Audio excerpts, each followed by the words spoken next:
ఓం ఆదిత్యాయ చ సోమాయ మంగళాయ బుధాయ చ గురుశుక్ర శనిభ్యశ్చ రాహవే కేతవే నమః. ఓం నమస్తే అస్తు భగవన్ విశ్వేశ్వరాయ మహాదేవాయ త్రియంబకాయ త్రిపురాంతకాయ త్రికాగ్నికాలాయ కాలాగ్నిరుద్రాయ నీలకంఠాయ మృత్యుంజయాయ సర్వేశ్వరాయ సదాశివాయ శ్రీమన్మహాదేవాయ నమః. మనకి శనీశ్వరుడు ఏలినాటి శని, అర్ధాష్టమ శని, అష్టమ శని, ఇలా రకరకాల శనులు జరుగుతూ ఉంటాయి. ఆ సమయంలో మనకి శనీశ్వరుడు అసలు మేలు చేస్తాడా హాని చేస్తాడా అనేటటువంటి విషయం మీద ఎప్పుడు కూడా ఇంతవరకు క్లారిటీ లేదు జనానికి. ఒకళ్ళు మంచి చేస్తారంటే ఒకళ్ళు చెడు చేస్తారు. సింపుల్గా ఏం చెప్తారంటే, నువ్వు పూర్వజన్మలో చేసినటువంటి పాపాల వల్లే కదా నీకు ఈ కర్మలన్నీ వచ్చినాయి. అయితే నీకు దుఃఖం వచ్చింది, కాలు యాక్సిడెంట్ అయింది, కాలు తీసేశారు, దేనివల్ల? మరి పూర్వజన్మ కర్మే కదా. పూర్వజన్మ కృతం పాపం రోగ రూపేణ పీడిత. పూర్వజన్మల్లో చేసినటువంటి పాపాల వల్లే రోగ రూపాల్లో అయ్యి పిప్ప నొప్పి వస్తేనే మనం తట్టుకోలేము. అలాంటి క్యాన్సర్, అపెండిసైటిస్ ఆపరేషన్, గర్భసంచి తీసేయడాలు అండ్ పురుషాంగాలు కోసేయడాలు, ఇలాంటి అన్నీ కూడా మీకు వ్యాధులు అనేటటువంటి వస్తూ ఉంటాయి. మరి దీని అంతటికీ ఏమిటి? పూర్వజన్మ కర్మ. కర్మను మార్చుకోకపోతే కర్మకారకుడైనటువంటి శనీశ్వరుడు ఊరుకోడు. నో, ఈ మహాపండితులంతా కలిసి కిలోంపావు నల్ల నువ్వుల్ని దానం చేసేయండి, నల్లని వస్త్రాన్ని దానం చేసేయండి. శనీశ్వరుని ముట్టుకోవద్దు, ప్రదక్షిణాలు చేసేటప్పుడు నవగ్రహాలు ముట్టుకోవద్దు. తర్వాత కాళ్ళు గడిగేసుకోండి. మొత్తం నల్ల వస్త్రాలు శనివారం నాడు ధరించొద్దు. ఆ అభిషేకం చేసిన రోజునటువంటి ఆ నల్లని వస్త్రాలను అక్కడే వదిలేసి తలంటి స్నానం చేసేసి, ఎవరు చచ్చిపోయిన వాళ్ళతే తలంటి స్నానం చేసేసి ఆ బట్టలు అక్కడే వదిలేస్తాం చూసారా, మైలులాగా అక్కడే వదిలేసి వచ్చేసి వెనక్కి వెళ్ళిపోండి అని చెప్తూ ఉంటారు మహానుభావులు, మహాపండితులు. ఆ మహాపండితులు చెప్పినట్టుగానే మహాశిష్యులు ఉంటారనమాట. శంకరాచార్యుల వారి దగ్గర చుట్టూ ఉన్నటువంటి తోటకాచార్యుల వారు పద్మపాదుడిలాగా అనుంగు శిష్యులు అంటాం వాళ్ళని. అలా ఈ జనం కూడా వింటూ ఉంటారు. వీళ్ళందరినీ శరీరుడు తోలు తీసేస్తాడు అనమాట, అందులో డౌట్ లేదు.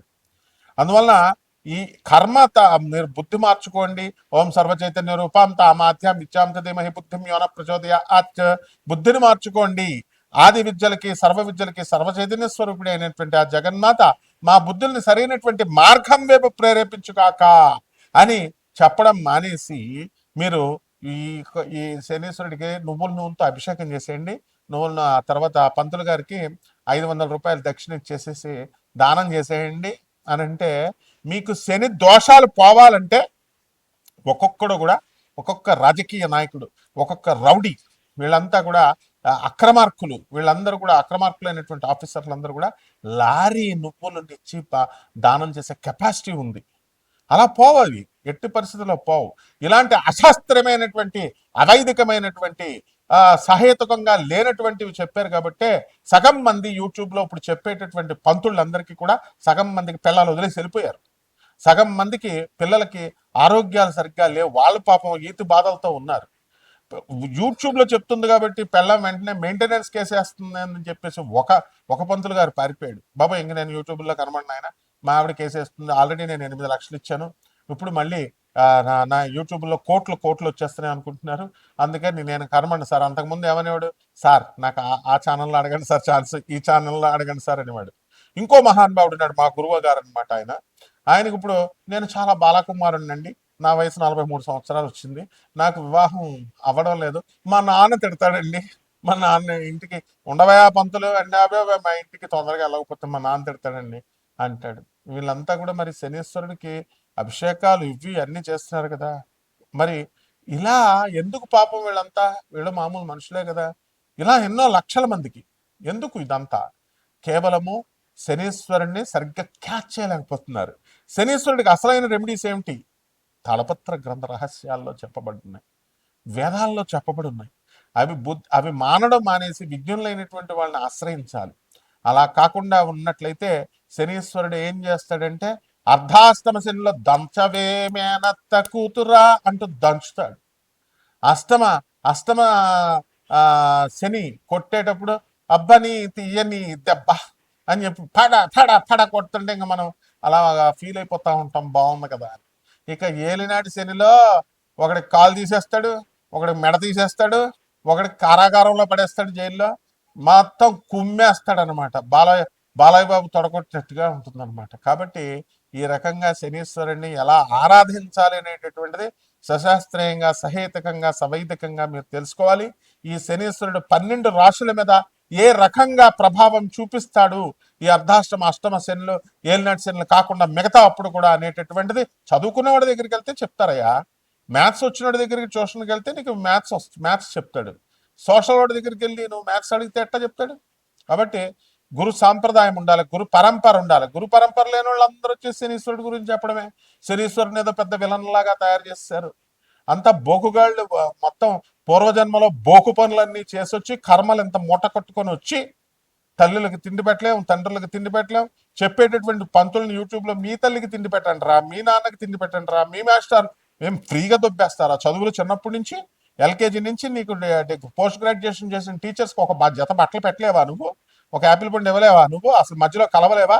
అదే గర్ల్ ఫ్రెండ్ పిలిస్తే మాత్రం వెళ్ళిపోతావు, షాపింగ్కి తీసుకెళ్ళిపోతావు, షాపింగ్ తీసుకెళ్ళి కొంటావు. ఇదా మరి శనీశ్వరుడు ఊరుకుంటాడా? ఇలా మంచి చెప్పేటటువంటి పంతులకు ఫోన్లు చేసి రాత్రి 10:30కి తాగుతూ మా ఫోన్లు చేసి పంతులను తిడితే ఈ శనీశ్వరుడు పెరాలసిస్ ఇచ్చేస్తాడు ఒకడికి. తీసేస్తారు. పంతుళ్ళు అంటే ఏదో అనుకుంటున్నారేమో మీరు. మొత్తం ఎప్పుడైనా సరే ఫోన్ చేసినా, ఎప్పుడైనా పిచ్చి పిచ్చి వేషాలు వేసినా రౌడీలు వేసుకొచ్చేస్తారు. ముందు పోలీస్ కేసుల తర్వాత మీకేనా ఫోన్లు చేసి తిట్టేది? ట్రేసింగ్ అవుట్, ట్రేస్ చేస్తారు, స్టూడెంట్స్ వస్తారు, గూండాలు వస్తారు, అందులో డౌట్ లేదు. తర్వాత లీగల్ కేసెస్, పోలీస్ కేసులు పెడతారు. ఏం తమాషాగా ఉందా? ఒక్కొక్కడు ఫోన్ చేసి పంతులందరినీ తిట్టడాలు, మీ మంచికి చేస్తామని చెప్తుంటే ఇప్పుడు బ్యాన్ చేసేసారు.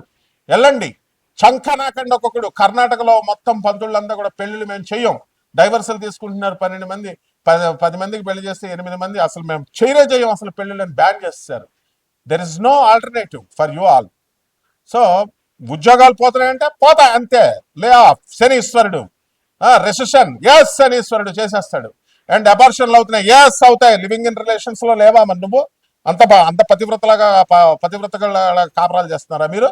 మీ నాన్నలే మాస్టర్స్ డిగ్రీ చదువుకుంటారా అంటే మీరు వెళ్ళి దేన్నో ఉంచుకుంటే శనీశ్వరుడు ఊరుకుంటాడా? కడుపులు చేసిస్తారా? Is this the way what made you to talk with the gents? మగవాళ్ళు ఆడవాళ్ళు మగవాళ్ళతో మాట్లాడాల్సిన అవసరం ఏంటి? మీ తల్లిదండ్రులు మిమ్మల్ని చదువు కోసం పంపించిన వాళ్ళు ఏం చెప్తున్నారు? సొల్లు ఏం మాట్లాడుతున్నారు? కాబట్టి ఇవన్నీ కూడా శనీశ్వరుడు పరిగణలోకి వస్తాయి. నాకు కూడా ఒక మెంటల్ గా ఒకటి ఫోన్ చేశాడు. తోలు తీస్తారా నాకు కొడక, ఎక్కడున్నా సరే పిచ్చి పిచ్చి వేషాలు వేసామంటే పిచ్చోడు కదా అని వదిలేసా. జాగ్రత్త, ఒళ్ళు దగ్గరెట్టుకొని మీరు జాగ్రత్తగా చెప్పింది విని బాగుపడండి. లేదా పిచ్చి పిచ్చి వేషాలు వేస్తే శనీశ్వరుడు ఇదిగో ఏసి పడేస్తాడు. ఇదిగో కపాలమాల చూసావా? ఇదిగో కపాలమాల. ఓం ఐం హ్రీం హ్రీం శ్రీం క్లీం ఓం క్రీం క్రీం క్రీం హూం హూం హ్రీం హ్రీం దక్షిణే కాలికే క్రీం క్రీం క్రీం హూం హూం హ్రీం హ్రీం హుప్పట్ స్వాహ. పోతావు నాకు కొడకల్లరా. Be careful. సివిలైజ్డ్ పర్సన్స్ ని సివిలైజ్డ్ గా ఉండనియండి. శనీశ్వరుడు సాత్వికమైన దేవత, అలాగే ఉండనియండి. ఆయన రెచ్చగొట్టి ఆయన పిచ్చి పిచ్చి చేష్టలు చేస్తే పెరాలసిస్లు, వాడు ఎప్పుడైనా సరే పెరాలసిస్ వచ్చిన చూసుకోండి. వాడు ఎవ్వడైనా సరే ఏ రోగం, కమాన్ దమ్ముంటే మెడికేషన్ తీసుకోకుండా ఉండు. ఒక చిన్న పిప్పర్ నొప్పి వస్తే అని డాక్టర్ దగ్గరికి వెళ్తావు, 80,000 వేస్తాడు వాడు. ఒక్క డాక్టర్ ఫ్రీగా చూడమని చెప్పు, మెడిసిన్ రాసిమ్మని నీ పెయిన్ రిలీఫ్ కి. తర్వాత నేను రూట్ కెనాల్ చేసుకుంటానని. Never he does. So be careful with the Saturn planet and is the most pious and auspicious planet. Okay, ఈ 12 రాశుల మీద ఎలా జరుగుతాయి ఒక్కొక్క రాశి వారికి అనేది వీడియోలో నేను చెప్తాను, వినండి. మీనరాశి, ఈ మీనరాశి వారికి అందరికీ కూడా ఏలినాటి శని జరుగుతుంది. కాబట్టి ఈ ఏలినాటి శనిలో ఈ మీనరాశి వారు అసలు బాగుపడతారా బాగుపడరా, వీళ్ళ ఆలోచన ప్రవృత్తి ఏ విధంగా ఉంటుందనేది మనం తెలుసుకోవాలి. మీనరాశి వారు ఇప్పుడు చేపను పట్టుకుంటే ఎలా అయితే జారిపోతుందో ఆ విధంగా ఈ మీనరాశి వారికి అందరికీ కూడా మీరు అనుకున్న పనిలో అనుకున్నట్లు వెళ్తారు. అందరు ఉద్యోగాలు పోతాయి, లే ఆఫ్లు పోతాయి, రెసెషన్ పీరియడ్లో అందరు జాబ్లు పోతాయి. కానీ మీనరాశి వాళ్ళని ఎప్పుడు కూడా టచ్ కూడా చేయలేదు. ఎందుకంటే మీ ఉద్యోగాలు మీకు స్థిరంగా ఉంటాయి అన్నమాట. అండ్ మీరు చేస్తున్నటువంటి ఉద్యోగాల్లో ప్రమోషన్స్ అండ్ జీతబత్యాల్లో కూడా ఎదుగుదల అనేటటువంటిది బ్రహ్మాండంగా కనబడుతుంది. విద్యార్థులను తీసుకుంటే జూన్ 2, 2025 సంవత్సరం వరకు యావరేజ్గా మీరు చదవడం అనేటటువంటివి జరుగుతాయి. చదువుకోండ్రా బాబు అని పిల్లల్ని మీరు పంపిస్తే లివింగ్ ఇన్ రిలేషన్స్, లవ్వులు గివ్వులు అంటూ మీరు టైం వేస్ట్ చేసుకుంటారు. మీ తల్లిదండ్రులు మోసాలు చేస్తారు మీరు.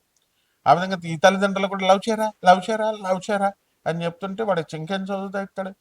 వివాహం విద్యానాశకం అన్నారు. విద్య నాశనం అయిపోతుంది. ఈ వివాహాలంటే ఆడవాళ్ళతో నీకేం పని అసలు, మీరు ఎందుకు మాట్లాడుతున్నారు అసలు? ఈ విధంగా మీరు కనుక క్రమశిక్షణాబద్ధంగా కనుక ఉన్నట్లయితే మీకు శనీశ్వరుడు బ్రహ్మాండంగా మేలు చేస్తాడు. రైతుల దగ్గరికి వద్దాం. రైతుల దగ్గరకు వచ్చేసరికి వ్యవసాయం సరిగ్గా ఉండదు. ఉల్లిపాయల వ్యాపారాలు, కూరగాయల వ్యాపారాలు, అపరధాన్యాలు చేస్తున్నటువంటి వాళ్ళు కమిషన్ ఏజెంట్స్ డెవలప్ అవ్వడానికి అవకాశాలు ఉంటాయి. అదేవిధంగా ఈ యొక్క జన్మంలో ఉన్నటువంటి శనిగ్రహ ప్రభావం వలన లేటుగా మీరు పనులు స్టార్ట్ చేయడము, కొంచెం ఆలస్యంగా ముందుకు వెళ్ళడము అనేటటువంటి బద్ధకం, ఎక్కువగా పడుకోవడం, ఇలాంటివన్నీ కూడా చేస్తారు. సురాపానం బాగా చేస్తారు. Drinking drinking drinking, eating mating drinking, ఇవి వీటితో మీరు చక్కగా మీ ఫ్రెండ్స్తో మీరు ఎంజాయ్మెంట్లు చేయడం, విదేశాలకు వెళ్ళడం, మలేషియా వెళ్ళడం, సింగపూర్ వెళ్ళడం, ఇలా ఎంజాయ్ చేస్తారు. హిందువుల అమ్మాయిలు తక్కువైపోయారా అని ముస్లింల అమ్మాయిలను లవ్ చేస్తారు. దీనికి కూడా కారణం ఏంటంటే హొస్సూర్ తెలుసు కదండి మీకు, బెంగళూరు కర్ణాటకలో. అక్కడ పంతులు గారులు అక్కడ గుళ్ళో బ్యాన్ చేసేసారు. అసలు మేము పెళ్ళిళ్ళు చెయ్యము ఎవరికి, బ్రాహ్మణులంతా కూడా. ఎందువల్లంటే చేస్తే మీరు కొట్టుకు చచ్చి కోర్టులకు వెళ్ళి మమ్మల్ని లాక్కెళ్తున్నారు. So no marriages. అందువల్ల ఇంకా హిందూ మ్యారేజెస్ అనేటటువంటి తగ్గిపోవడానికి అవకాశాలు ఉంటాయి. కాబట్టి ఎవరైతే మీ పిల్లలు ఉన్నారో వీళ్ళందరూ కూడా జాగ్రత్తగా చూసుకోండి. ఈ కేతుగ్రహ ప్రభావం వలన మీరు ఇతర ఇతర మతాల పిల్లల్ని వివాహం చేసుకునేటటువంటి అవకాశాలను జ్యోతిష్యం ఇప్పుడు తప్పు చెప్పదు. కాబట్టి ఈ జూన్ 2026 సంవత్సరం తర్వాత మనకి మీరు బ్రహ్మాండంగా మీకు సంతానం కలుగుతుంది, విద్యలో రాణిస్తారు, చేసుకున్న ప్రతి పనిలో కూడా సక్సెస్ వచ్చేస్తుంది. మీ పిల్లల నుంచి మానసికంగా సంతోషం, క్యాంపస్ ఇంటర్వ్యూలో సెలక్షన్, ఫారెన్లో ట్రంప్ గాడు ఉన్నా కూడా మీకు వాడిని దాటేసి మీకు వీసాలు గీసాలు అన్నీ వచ్చేయడం, ఉద్యోగాలు వచ్చేయడం ఉంటుంది. బెంగ పెట్టుకోవద్దు. ఇక పరిహారం ఇవన్నీ కూడా కామన్ ప్లాట్ఫామ్ బేస్ చేసుకొని మేము చెప్పడం అనేటటువంటి జరుగుతుంది కోట్ల మందికి. ఇప్పుడు నాన్ ప్రాఫిట్ బేసిస్తో మేము అమెరికన్ టెక్నాలజీతో మనకి ఎవరెవరైతే మీరు వ్యక్తిగత జాతకాలు తెలుసుకోవాలనుకుంటున్నారు పర్సనల్గా అండ్ ప్రెసైజ్గా అక్యురేట్గా ఉండడం కోసం, అటువంటి వాళ్ళంతా కూడా నాకు వాట్సాప్లో పెట్టండి డీటెయిల్స్. పెడితే మేము నాన్ ప్రాఫిట్ బేసిస్తో మీకు చెప్పడం అనేటటువంటి జరుగుతుంది. అండ్ డెఫినెట్గా మీరు చేయాల్సినటువంటిది ఏంటంటే చిన్నమస్తా అమ్మవారి యొక్క మంత్ర జపాన్ని చేసుకోవాలి. ఇది ఒక్కటే పరిహారం. అండ్ రావి చెట్టు చుట్టూ మీరు షర్టులు ఇప్పేసి పంచి కట్టుకుని దొరలాల 108 ప్రదక్షిణాలు శనివారం నాడు ఒక్కసారి. మామూలుగా ఇలాగ నడిచేసి దొల్లేస్తే అవదు. పుణ్యం అనేటటువంటి బాగా కష్టపడితేనే వస్తుంది. అలాగే కనీసం 5 బకెట్ల నీళ్లు పోయాలి. ఈ విధంగా చేసినట్లయితే ఈ ఏలినాటి శని దోషం పోతుంది. ఈ బ్రహ్మాండంగా మీరు ముందుకెళ్ళిపోతారు. శుభమస్తు.